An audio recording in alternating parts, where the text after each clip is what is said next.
First one, Steve Sipple.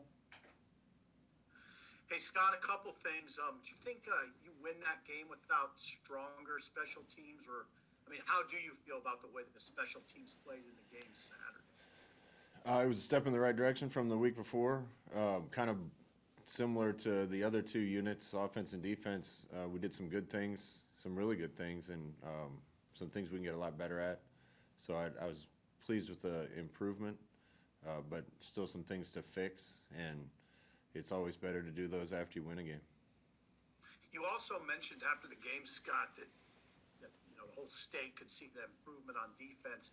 Did Coach Chenander, was there any change in his approach going into this season, or anything significant that you saw on that side that changed in maybe the coaching staff's approach? I don't think so, Sip. I'd say they worked really hard in the offseason, but they've been doing that. I think it's just the process of rebuilding the program and getting some more talent, some more speed.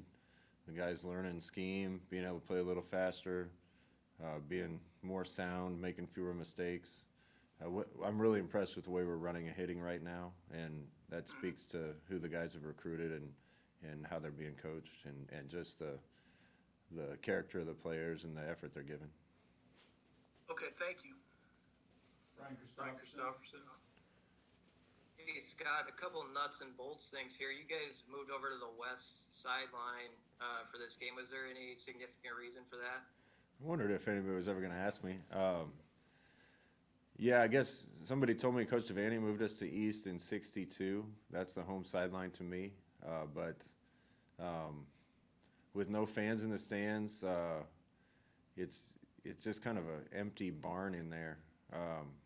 It's not a lot of fun. We need the fans back, but it's real easy with us signaling things in for people to be able to see the east sideline from the coach's box, and I wanted to make sure we did everything we could to protect our signals, particularly when there's less chaos in the stadium. A couple of receiver questions. Is Oliver Martin eligible now, and what's Omar's status? Yeah, Oliver Martin got eligible, so we'll start letting him compete for some time. He's a talented kid. We're glad to have him. He just hasn't gotten a lot of reps because he wasn't eligible. We just can't seem to get Omar healthy, so we got our fingers crossed, but he just hasn't been healthy. Thank you. Parker Gabriel. Scott, sort of a general question offensively. Where are you at in the big picture compared to where you want to be, and what's the next thing, I guess, that you need to take a step forward in to be more efficient throughout the course of the game? We're not going to be happy until we're scoring more efficient, doing some really good things. I just got done with a unit meeting with the offense, and we reviewed the game, and I think the guys are able to see little things that they could do and should be able to do, fixing some things to sustain a few more drives. So I think we're on the right track, but you're never completely happy, and we got to keep getting better. I think as coaches you get frustrated because you want it perfect right now, and I mentioned this, but I think we counted 10 first-year players that played significant amount for us last year, and it seems like we've been young 3 years in a row because of the turnover at some positions and the recruiting we've done to get some new athletes in here, but it just takes those guys a while to know all the assignments and details they need to for us to be a little more efficient, and we're working at that every day. And one quick follow-up, if I could, about one of those first-year guys, Marvin Scott. What do you like about him? I mean, we haven't seen him get the ball in his hands a lot of times so far, but it seems like from an outsider's perspective, it seems like he has a pretty good handle on what his responsibility is. Yeah, he needs to keep learning and make sure he knows the whole scheme because he's earned the right to play a little bit more. He hasn't touched the ball a lot, but that's kind of how it goes. Your first year, you get a few chances, and if you take advantage of them, you get more. I called him after the game on Saturday night because he made 2 or 3 good runs, but he made the key block on Xavier's long touchdown and another third down where Luke threw the ball left-handed and he made somebody miss and got a first down for us. And those two games potentially could have won the game for us. So I told him how happy I was for him. Sean Callahan. Hey, Coach, can you just size up that running back position a little bit more? I mean, are you comfortable going to Wandell as much as you did? And I mean, do you have somebody else that you feel can get you 15 to 20 a game if a guy like Diedrich is not able to do it for you with his injury? Yeah, I'm happy with that room. I've seen significant improvement in that room. Ramir's doing good things. Ronald's doing good things. Marvin's there. Savion's been nicked up a little bit, but coming back. And we'll always use Wandell as a change-up and make sure he's getting the ball in his hands enough. Wandell was so close to popping a couple runs for big plays for us, and he's just dynamic. So if we need to hand it to him, we'll hand it to him. But, you know, Millsy's done a good job, and those young guys behind him just continue to improve. And then how big of a pleasant surprise was it to get Jack Stahl back out there? I know he only played a handful of plays, but I'm guessing you weren't expecting him back this quickly based on how that injury looked at Ohio State. Yeah, I saw him in the hallway yesterday, and I told him it wasn't bad for being 80%, and he said, "Frosty, that's being generous." So he went out there and gutted it out, and he made made a key block on Xavier's touchdown too, and did some other good things. But hopefully he'll be closer to 100% this week. Sam McEwen. How did Luke McCaffrey take having his game examined for a whole game and kind of working through that process with you and Coach Purdue? You can't take it any better. Luke's the type of kid that lives in the office, always watching film, always trying to get better. So he takes coaching as constructive criticism, and he wants it. He wants to continue to improve, and that's the type of people that you want to coach. With those young guys, you mentioned having to be patient. Do you have to remind yourself, especially on offense, that there may be things they just don't know because they're so young and they're so new to the program? Yeah, I just had that conversation with Coach Lubick. You know, playing some of these young guys, you know, there's just a couple blocks that we didn't block the right guy, or plays would have popped. A couple places where we weren't quite in the right place in the past game. Missed a protection on a key third down right at the end of the game with a young running back. So, man, those things, luckily those things didn't cost us a game, but you can't fix all those things in one day. So all you can do as a coach is continue to teach and teach and teach, and try to get those guys a little bit better every week.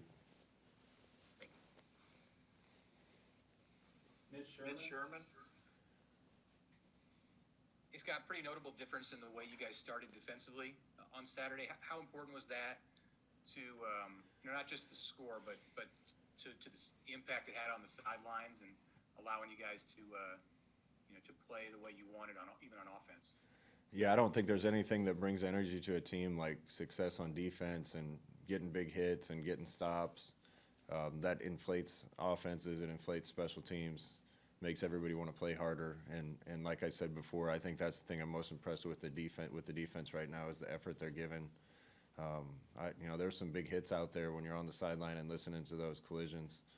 If we keep doing that, we'll get hit on some things, but defensively you got a chance when you got that many guys running at the ball and delivering hits like that. Hey, one other thing on McCaffrey, you mentioned the left-handed throw. Are you okay with that when you go over film with him and improvising the way he did? Yeah, I'm okay with it because it worked. I told him this morning, I never want to curtail their creative ability as football players, but you just have to know when to do those things and when not to, and be smart with the football. Several of our quarterbacks have ability to make plays. You just have to be disciplined when doing those things and make sure they don't turn into negative plays. Kevin Suits. Scott, I know you're all about practicing hard and coming to work every day and getting better day by day, but was there a different vibe that you noticed when you guys took the field this morning? Yeah, I think the guys are excited. The key for us is, we're playing another good team. They got their first win just like we did. Guys in this building can't win one and relax. They have to let that elevate them and go back out on the field and work that much harder to get even better and keep moving this ball down the field. And I think the team's mentality is in a good place.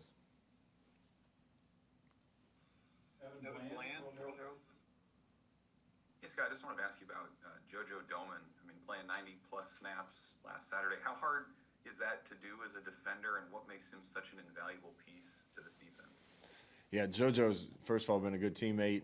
Second, really athletic guy and very versatile. So we can ask him to do a lot of things. We can ask him to play the edge and rush. He used to be a DB, so he can drop into coverage. He can play zones for us.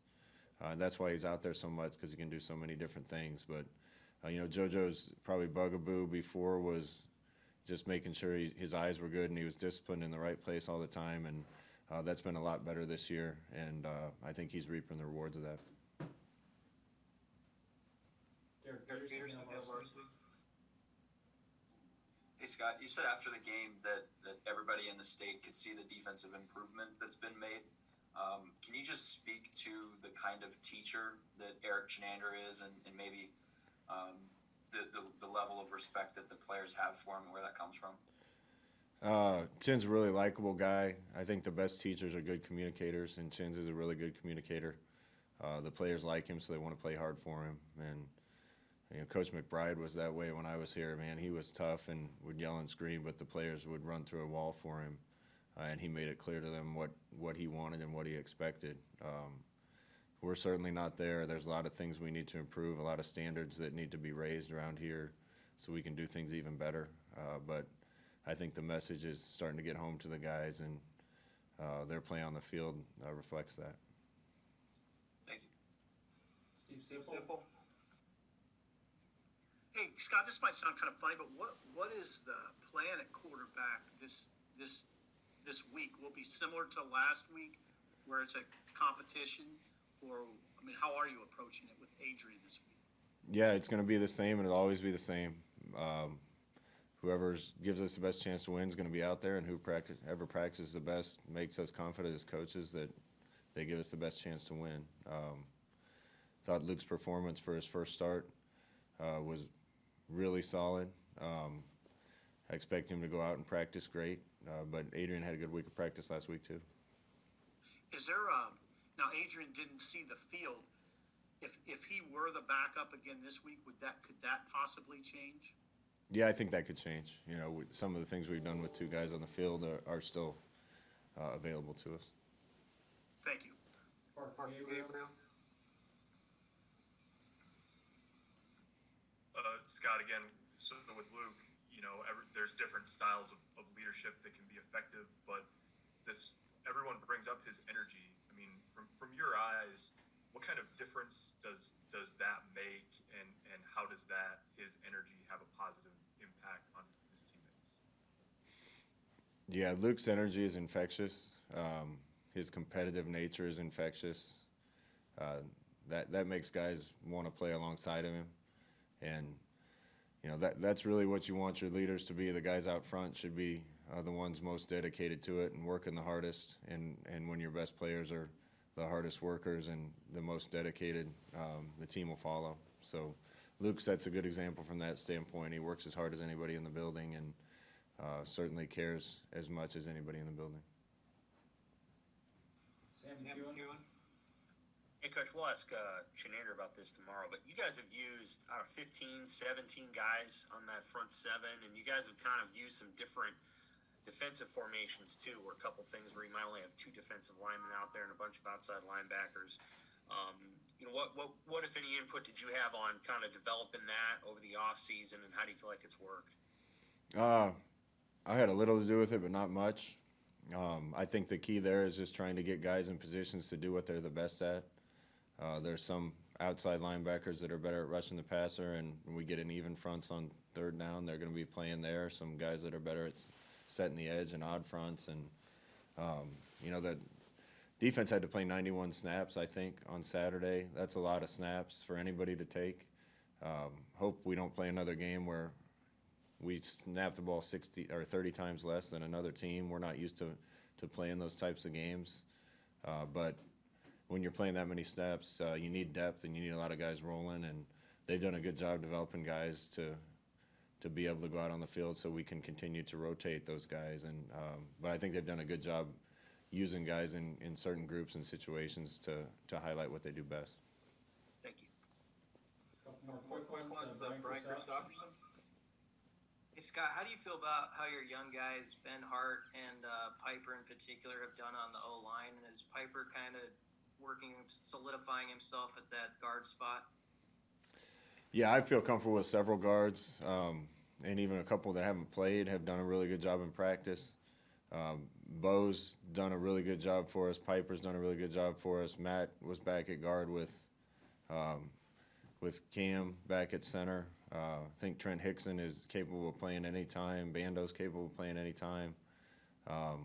So we're starting to get some depth there. And, you know, the young guys have done well considering they're freshmen. It's their first action. Said this before, but would have really helped us with some of those guys to have a non-conference schedule and get some games under our belt and some experience for those guys before we play teams like Ohio State and Northwestern and Penn State. But given the circumstances, they're battling.